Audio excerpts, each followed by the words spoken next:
হয়ে গেছে, তাহলে ওর যেটা ফ্যামিলি আছে, দুইটা বাচ্চা আছে, ও 30 লাখ টাকা দিয়ে দিক, আমরা আর কেস টেস করবো না, যা আবার হয়েছে। মোড়লটা বলছে দিয়ে দে, কেস হলে তো আবার মার্ডার কেস হবে, হয় যাবজ্জীবন হবে, না হয় ফাঁসি হবে, তোর ফ্যামিলিটাও ভাসবে, ওই ফ্যামিলিটা তো ভাসে গেছেই, দিয়ে দে, তোর এই জমি আছে, জমি বিক্রি করিয়ে ঠিক আছে। ওই জায়গায় বসেই খদ্দে রয়ে গেছে, 40 লাখ টাকার জমি 30 লাখে পাইছে, একজন ওই টাকা দিয়ে মিটমাট করিয়ে দিয়েছে, কবরেও রেখে দিয়েছে। কিন্তু ওর মধ্যে একজন মুসলমান ভালো, সেও ভালো, ভাবলো যে ঘটনাটা যে ঘটছে, অন্তত আমি থানার মেজেবাবুর একটু জানায় রাখি যে এরকম ঘটনা একটা ঘটেছিল, আমরা সব নিজেরা মীমাংসা করে নিছি, এ নিয়ে আপনাদের কিছু ভাবতে হবে না। মানে ভালো মানুষ শাস্তে গেছে। মেজেবাবু বসে আছে, হ্যাঁ, বলছে স্যার একটা কথা কই, কি, আমাদের এই পাশাপাশি তো আমরা হিন্দু মুসলমান বাস করি, আমাদের কোনো দিন হয় না মারামারি, আমরা একদম খুব ভালোবাসা নিয়ে আমরা বাস করি, 14 পুরুষ ধৈর্যাই আছি। কিন্তু একটা ঘটনা ঘটছিল, ওই একটা গরু নিয়ে ধান খাওয়া নিয়ে ছোট চাচা খলিলুর রহমান রে মারার ইচ্ছা ছিল না, ওই সুরেন মণ্ডল বাড়ি দিছিল, ওই বাড়িটা বেকায়দায় জায়গায় লাগিয়ে মইরে গেছিল, তাতে কোনো অসুবিধা হয় নাই, মইরে গেছে, কবর দিছি 30 লক্ষ টাকা দিয়ে, ওটা মিটমাট করে আমরা গ্রামে সব ঠিকঠাক করে দিছি। মেজে দারোগা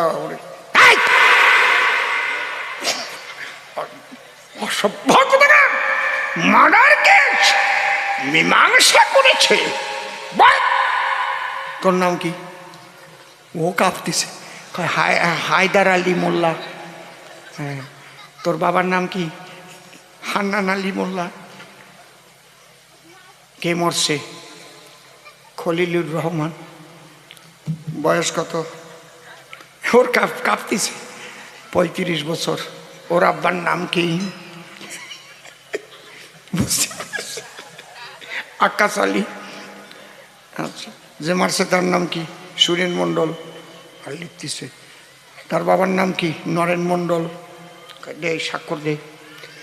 স্যার কোথায় স্বাক্ষর করবো, আমি তো কেস করতে আসিনি। তুই কেস করতে আসিস নাই, সই কর। তো হাত কাঁপতে কাঁপতে সই করছে, যা যা করার এইবার করবো মানে। কায়দা আছে। ও তো কাঁপতে কাঁপতে গ্রামে গেছে, সর্বনাশ হয়েছে, হিন্দুদের কাছেও খবর পৌঁছায় গেছে, উপায় নেই, টাকাও গেছে, কেসও হয়েছে।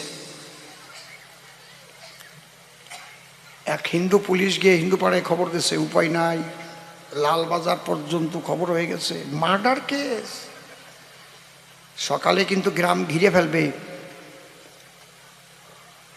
এখন গ্রামের 10 জন বটতলায় রাত্রি বইছে, রাত 12টার সময়, কি করা যায়, টাকাও তো গেছে। এর মধ্যে ওই গ্রামে একটা ছেলে না আছে, তার নাম হচ্ছে ফটকিয়ে। এই জায়গা ফটকিয়া আছে নাকি আবার কেউ? হাইসে পড়ছে যে এই গ্রামে যে ফটকিয়া, সে ফটকিয়া না, বোঝে না, এটা আমার গল্পের ফটকিয়া। ওই ফটকিয়ারা জগতে খুঁজেই পাবা না তোমরা। ওই ফটকিয়া, ওই বয়স 14 বছর টোচর বয়স হইবে, ও বিড়ি খাতি খাতি আইছে। ফটকিয়া বটতলায় এসে কয়, তোমরা কি করো বটতলায়? কয়, ফটকিয়া তুই আইসিস কেন? চুপ করো, কোনো বিরাট ঝামেলা বাদলি ফটকে ছাড়াই কিনা?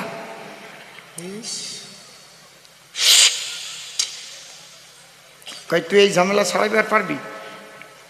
এই যে খলিলুল ছোট কাকারে যে মার্ডার করছে সুরেন, কয় এ তো 1 পয়সার ব্যাপার, আমারে স্মরণই করো না, 10,000 টাকা দাও, নাকে তেল দিয়ে ঘুমাও, যাও, যা করার আমি করতেছি। ওরে 10,000 দিয়ে সবাই বাড়ি গিয়ে শুয়ে রয়েছে। ওই 10,000 নিয়ে ও দশকর্মা ভাণ্ডারের দোকানে রাত্রি গেছে, গুতোয় গুতোয় দোকান খুলছে। আমি যা যা চাই দাও, আমি ফটকিয়া বুঝতো না দিলে দেবো লইটকে ভাবি ওর আলাদা। কি কি চাও? নামাবলি দাও, মালার থলি দাও, তিলক দাও, বেলেট দাও, গীতা দাও, লেংটি দাও, সব দাও। ওই সব কিনে নিয়ে কোদাল নিয়ে ওই কবরে গেছে। ছোট চাচারে কবরে খুঁচিয়ে তুলছে, তুলে দাড়ি চুল ছাসিছে, একটা টিক্কি রাখিছে, কাফন খুইলা নেংটি পরাইছে, দাদার সঙ্গে তিলক ফোঁটা দিছে, বুঝেছেন? গলায় তুলসীর মালা দেছে, থলি দিয়ে চিত করিয়ে শোয়াইছে, বুকে গীতা দেছে, নামাবলি দেছে, একেবারে আঙুল মালার মধ্যে ঢুকাই দিয়ে পুরো বৈষ্ণব বানাইয়ে কৃষ্ণ কথা কয় কয় মাটি দিয়ে থুয়ে চলে আইছে, কেউ জানে না।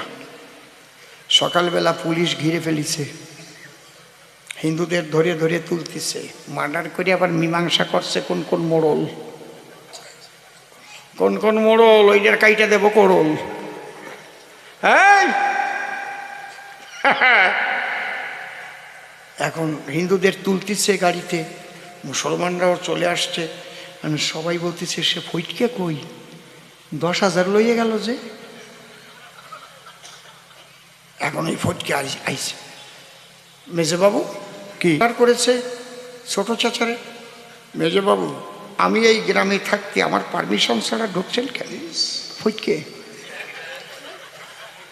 আমার কাছে একটু খোঁজ খবর নেবেন তো, ঘটনা তো আমি জানি, আর কেউ জানে নাকি এসব? কি হয়েছে? ছোট চাচা মার্ডার হয়েছে নাকি? আমার বাবার আপন গুরুদেব নিগমানন্দ ব্রহ্মচারী নবদ্বীপ থেকে আইছিল, উনি গোসাই মানুষ, মিয়াপাড়ার মধ্যে দিয়ে আইছিল, ওনারে মাইরা ওরা কবর দিয়ে ভইরা রাখছে, আর এখন কয় মিয়া মারছে। এখন মুসলমানরা কয় স্যার মিথ্যা কথা কয়, স্যার মিথ্যা কথা। আর ওই ফটকে কয় স্যার খুঁচিয়ে দেখেন কবর, আমার বাবার গুরুদেব, খুঁচিয়ে দেখেন করছে কি। আমি হিন্দুরা ভাবতেছে শালা ডবল কেসে পড়বো নাকি, ছোট চাচারে মারলো সুরেন, আর ফটকে কয় কি, ও কয় ওর বাবার গুরুদেবরে মারছে নাকি। যেই এই কোদাল আনো তো, যেই খুঁচা দেশে মালার থলি বাইরে পড়ছে, টিক্কি বাইরে পড়ছে, তিলকের ফোঁটা, নেংটিয়াটা, হিন্দুরা কয়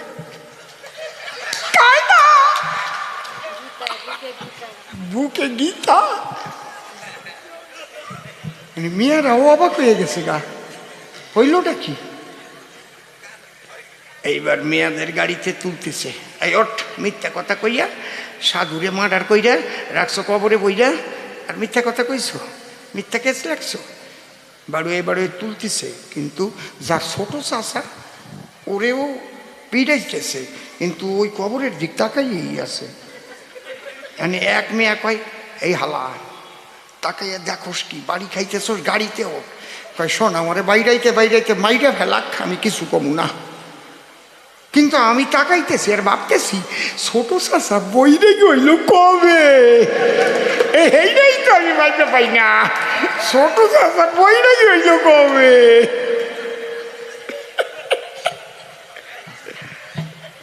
আস্তে শোনেন, বসে পড়েন, ওঠেন কেন? এখন মুসলমান ভাইরাও তো ভাইবা গেছে, এই নিয়ে খুব একটা গন্ডগোলের সৃষ্টি হয়েছে। এর মধ্যে এসডিপিও সাহেব আসছে। কি হয়েছে? স্যার এখানে তো বিরাট ব্যাপার হয়ে গেছে, এই তো মিথ্যা, দেখেন এই সাধুরে মার্ডার করে বলছে আমাদের ছোট চাচা মার্ডার হয়ে গেছে। এই তো স্যার টান টান হয়, তাই সাধু এই যে নামের মালা জপতেছে, গীতা নামা বলি, কয় এখানে তো গন্ডগোলটা হিন্দু মুসলমানের, লেংটিটা কি খুলিছ?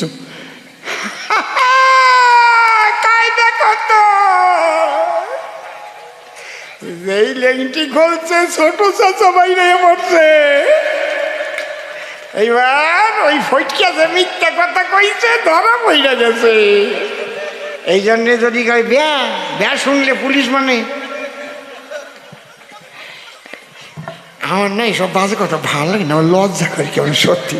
এই জন্য আমি গল্প কইতে চাই না, তা ওরা কয় কও কও কও। এই জন্যে পুলিশ যদি ইচ্ছা করে তদন্ত করে আসল জিনিস বের করতে পারে। কোনো সময় করে, কোনো সময় করে না, উপরের চাপ থাকে তো। এই কইরো না, চুপ কইরে থাকো, বুঝছেন তো নাকি? এর চাইতে বেশি কম না। এইবার শোনেন, এই অনুষ্ঠানের